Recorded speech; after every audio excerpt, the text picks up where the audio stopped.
Lorsque vous avez pensé à l'organisation de cette manifestation, est-ce que le but, c'était de renverser le régime du capitaine Moussa Dadis Camara? Non. Le but, c'était quoi? Simplement de montrer par la mobilisation massive de Guinéens et de Guinéennes que la légitimité était du côté des forces vives nationales qui disaient non à la dictature et oui à la démocratie. Non à la dictature et oui à la démocratie. D'accord. Vous avez dit ici que lorsque vous vous êtes retrouvé chez Feu Jean-Marie Doré, paix à son âme, vous avez constaté qu'il était réticent. Est-ce que vous savez que Feu Jean-Marie Doré avait été menacé la veille de la manifestation? C'est possible. Est-ce que vous savez que le 27 septembre 2009, Feu Jean-Marie Doré avait rencontré M. Papakoli Kourouma à l'aéroport en présence du général Sekouba Konaté et du ministre Aluseni Makanera Kake? C'est possible. Et que M. Papakoli Kourouma lui a dit, si vous sortez, on va vous massacrer. C'est possible. Voilà. D'où la réticence de Feu Jean-Marie Doré. C'est légitime. Voilà. Est-ce que vous savez que c'était une menace? Affirmatif. Est-ce que vous savez que cette menace a été mise à exécution? Affirmatif. Est-ce que toutes ces personnes ne devraient pas être devant la barre ici pour s'expliquer? En toute logique, oui. Malheureusement, nous avons demandé. Nous espérons que le tribunal va nous entendre. Vous avez affirmé ici que lorsque finalement il a été accepté que le président El Selou Dalein Diallo, le président de l'UFDG, rentre à Conakry, ce jour, la foule s'était massivement réunie. Et que le colonel Tchéboro Camara et ses éléments ont réussi à encadrer cette foule jusqu'au siège de l'UFDG. Oui ou non? Affirmatif. Alors, je voudrais savoir,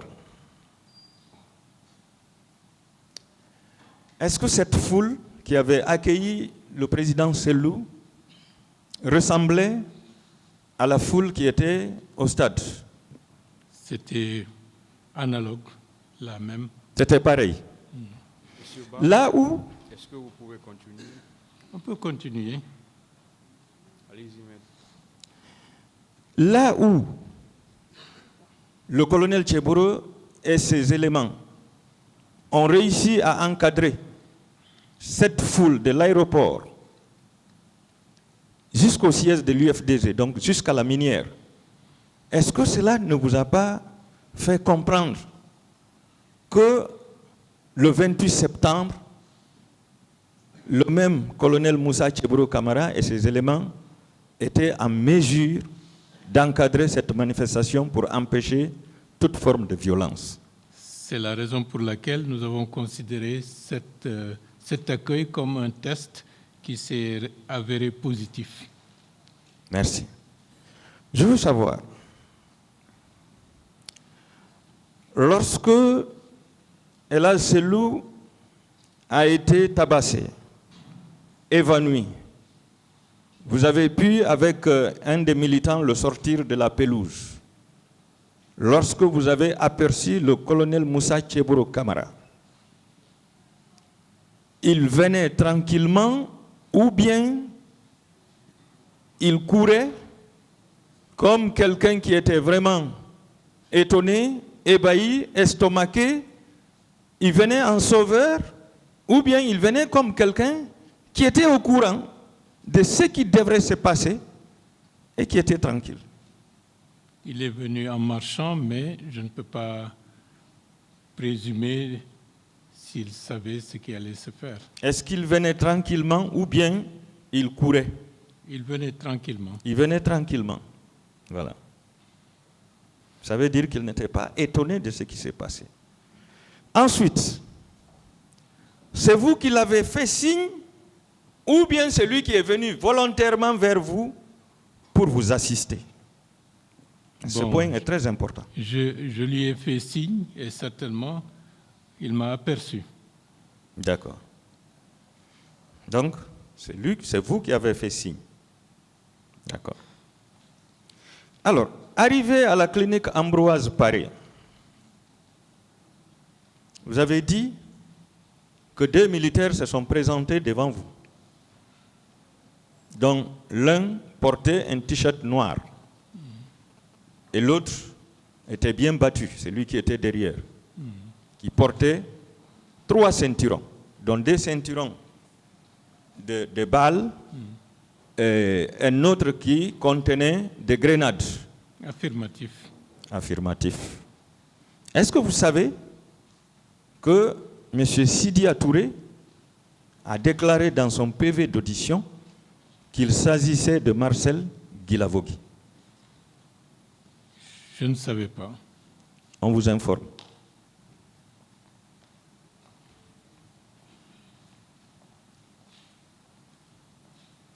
Est-ce que vous savez que vous étiez tous en état d'arrestation? A priori, oui, puisqu'on n'était pas libre de nos mouvements. Lorsque vous avez été amené à la clinique, est-ce que vous savez que vous étiez tous en état d'arrestation? Dans les faits, oui.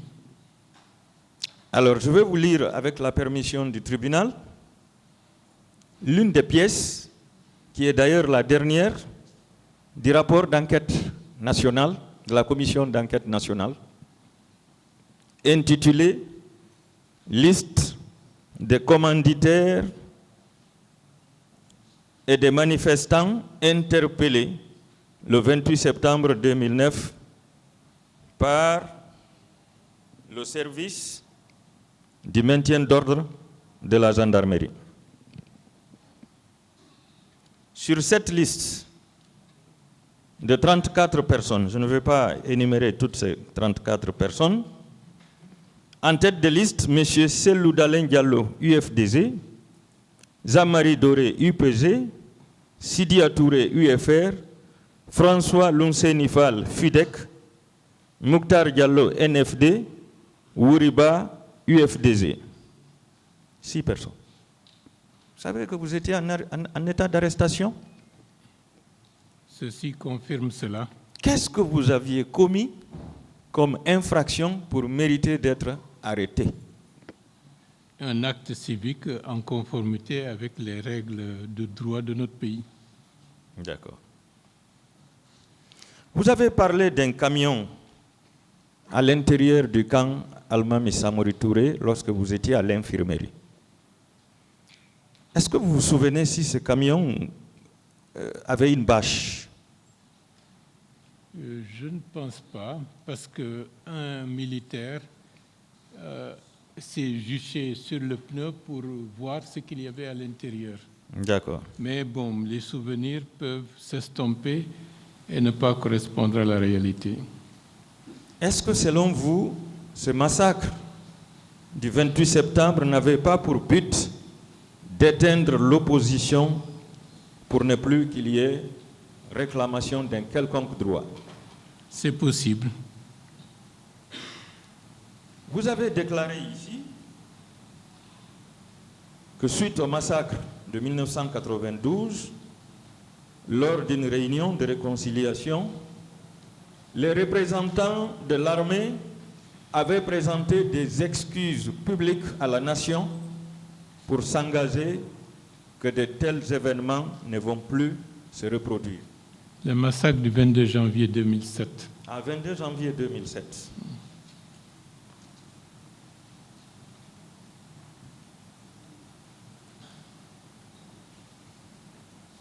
Merci de m'avoir rectifié. Est-ce que, selon vous, ce massacre du 28 septembre n'est pas une récidive? C'est tout à fait une récidive et des récidives qui se sont récidivées par la suite. Ok.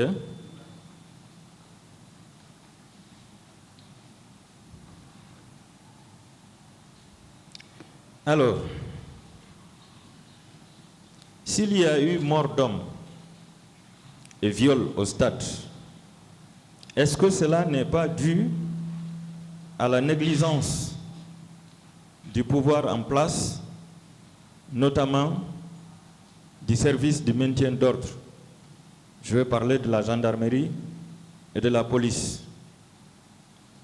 De mémoire de Guinée, c'était la première fois qu'il y avait des viols de femmes dans le cadre des répressions que le pays a enregistrées par le passé. C'était la première fois, à ma connaissance.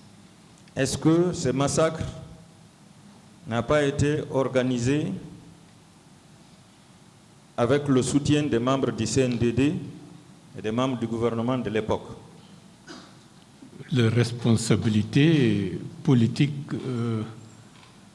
les amènent à assumer cette responsabilité. En tant que leader politique, par quels moyens on peut accéder au pouvoir? Ce qui est le plus souhaitable par des moyens démocratiques, par le vote et le suffrage universel. En muselant l'opposition par ce massacre, est-ce que ce n'était pas pour confisquer le pouvoir? Affirmatif. Lorsque le chef d'une junte au pouvoir veut être candidat à une élection présidentielle, est-ce que le but, ce n'est pas pour confisquer le pouvoir? Toutes les dispositions dans des pays où les institutions sont faibles l'attestent. Est-ce que vous avez vu une junte au pouvoir organiser des élections, présenter un candidat, notamment le chef de la junte, et perdre les élections? Dans les systèmes politiques faibles, ce n'est pas envisageable, ou à ma connaissance, je n'en connais pas.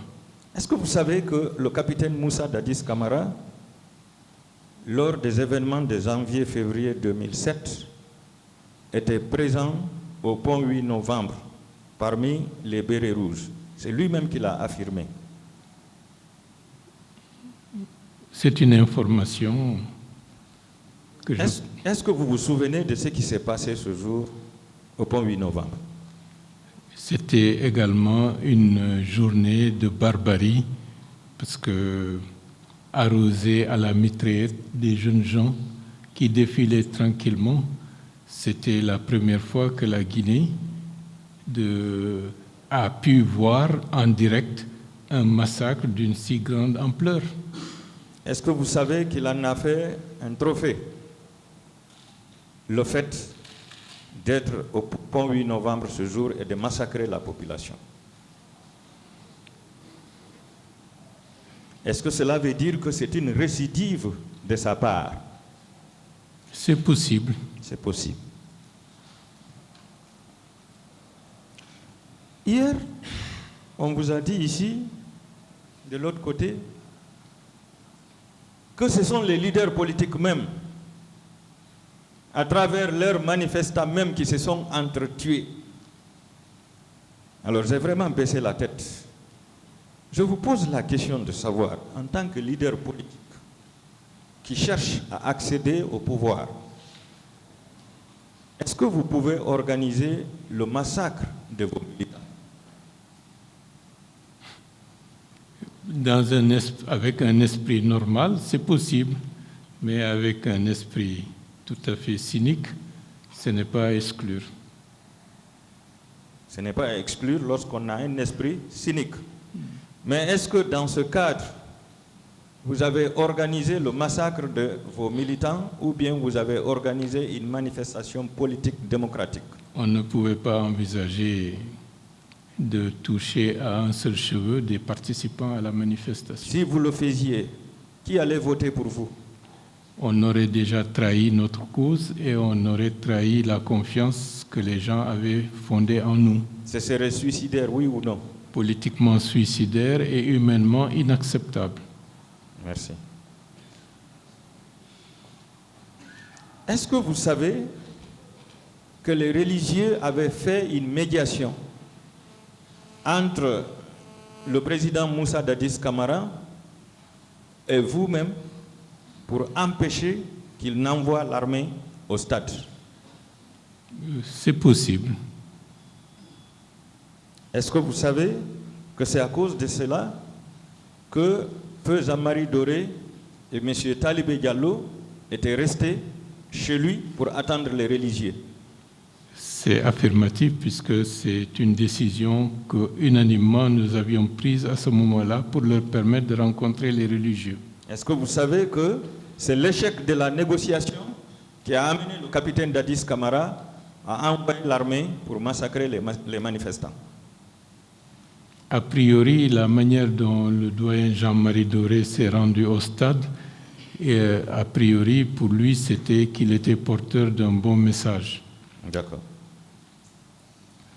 Est-ce que les bérets rouges chargés d'assurer la sécurité du président et de sa famille pouvaient sortir, selon vous, de la présidence, armés jusqu'aux dents, avec tout le dispositif, venir au stade, tirer sur la population pendant des heures sans avoir obtenu l'ordre du président? Affirmatif. Est-ce que c'est possible? Est-ce que c'est possible qu'ils quittent lourdement armés et qu'ils viennent faire ce qu'ils ont fait, commettre tous ces crimes sans l'ordre du président? Ce n'est pas envisageable. Merci. Est-ce que vous savez que, exceptionnellement, les bérets rouges relèvent exclusivement de l'autorité du président? Je vais parler de la garde présidentielle. C'est possible. Voilà. Alors, selon vous, est-ce que ces bérets rouges pouvaient quitter la présidence, abandonner le président, pour lequel ils devraient assurer la protection, venir massacrer la population sans l'accord de leur patron? Ce n'est pas possible. Ce n'est pas possible. Est-ce que vous savez qu'en plus de l'ordre donné, le président n'a porté assistance à personne pour arrêter le massacre durant toute la journée? Affirmatif. Entre l'organisateur de la manifestation et celui-là qui a armé les militaires, qui les a dépêchés pour aller tirer sur la foule, violer des femmes, faire disparaître des corps, qui a exposé les manifestants au danger? Celui qui a envoyé des forces de l'ordre tirer sur la foule. Merci. Est-ce qu'en l'absence des militaires armés au stade, les manifestants étaient exposés à un risque? Pas du tout. Pas du tout. Selon vous, qui a armé les bérets rouges, les gendarmes et les policiers, si ce n'est pas le commandant en chef des forces armées? Sa responsabilité politique l'atteste. Est-ce que vous savez que la poudrière est sous la responsabilité du président? C'est possible. Cela veut dire que aucune arme, aucune munition ne pourrait sortir des magasins d'armement sans l'autorisation du commandant en chef des forces armées. Oui ou non? Affirmatif. Affirmatif. Est-ce que vous savez que tous les militaires étaient casernés ce jour? Ils étaient? Casernés. C'est possible. Voilà. Il avait demandé au chef d'état-major général des armées de caserner tous les militaires et l'ordre a été répercuté à tous les chefs d'état-major particuliers. Et il avait précisé que seule la police et la gendarmerie devraient être au stade pour le maintien d'ordre. Jusqu'ici, c'était normal, oui ou non? C'est normal. Voilà. Il nous a fait comprendre ici qu'il y a 7 checkpoints au camp Al-Fayha entre la présidence et le portail du camp Al-Fayha. Autrement dit, pour sortir, vous devez vous présenter à chaque checkpoint et vous devez justifier l'objectif de votre sortie et vous devez présenter votre mandat, votre permis de sortir. Est-ce qu'un esprit sain peut comprendre que tous ces militaires, tous ces bérets rouges qui relèvent uniquement et exclusivement du président puissent sortir avec tous ces dispositifs armés en dépassant tous ces checkpoints sans que le président ne soit informé ou sans qu'il ne donne son aval? C'est difficilement compréhensible. Difficilement compréhensible. Quelle est votre opinion par rapport à la déclaration du capitaine Moussa Dadis Camara, selon laquelle les leaders politiques ont envoyé les enfants des autres à la boucherie et à l'abattoir? Quelle est votre opinion en tant qu'homme d'État, puisque vous avez été ministre? Cette population, c'est sa population. Et sa mission, c'était de les protéger et de les sécuriser. Et les activités menées étaient dans l'ordre normal des activités civiques reconnues par tous les traités, chartes et autres dispositions réglementaires de la République de Guinée.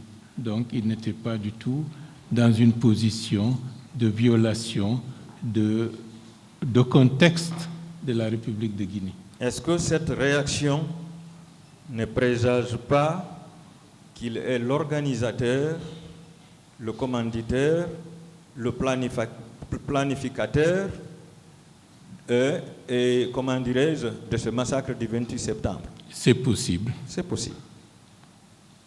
Selon vous, quels sont les bouchers? Ceux qui ont envoyé des forces de l'ordre pour tirer sur la population.